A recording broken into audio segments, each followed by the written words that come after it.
আসসালামু আলাইকুম কলিজার ভাই বোনেরা, আপনারা কেমন আছেন? আমি দোয়া করি আপনি ভালো আছেন। আমার জন্য অল্প দোয়া করবেন। আপনারা সবসময় আমার ভিডিও দেখেন বা আপনাদের ভিডিও আমিও দেখি, এই জন্যে খুব একটা আন্তরিক ভালোবাসা রয়েছে আপনাদের মাঝে। নইলে কি আর প্রতিদিন কি আপনাদের জন্য ভিডিও বানাইতাম? আমি যদি ভিডিও না বানাই হয়তো আপনাকে তো দেখতে পারবো না, এই জন্যে ভিডিও বানাই।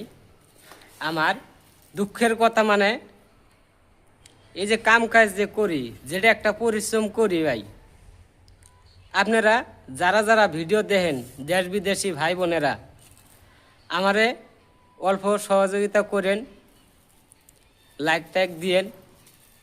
আর যদি না দেন, আমি ভাই ইতিম, একবারে অরিজিনাল ইতিম। কেউ নাই, আমার বাপও নাই, আমার মাও নাই, অরিজিনাল ইতিম। এই জন্য পরিশ্রমের মাঝে আমার কোনো বাড়ি ঘর নাই, থাকি নদীর পাড়ে। আমার ঘর বাড়ি দেখলে আপনারা আমার ভিডিও দেখবেন না, এই জন্যে আমার বাড়ি ঘরের ভিডিও আপনাদের দেখাই না। আমি আপনাদের কাছে একটাই অনুরোধ, আমার পক্ষ থেকে আন্তরিক ভালোবাসা রইল, আমাকে অল্প সাপোর্ট করবেন বলে আশা রাখছি। এই যে দেখেন আমরা কাম কাজ করবার আছি এই কয়জনেই। ধন্যবাদ।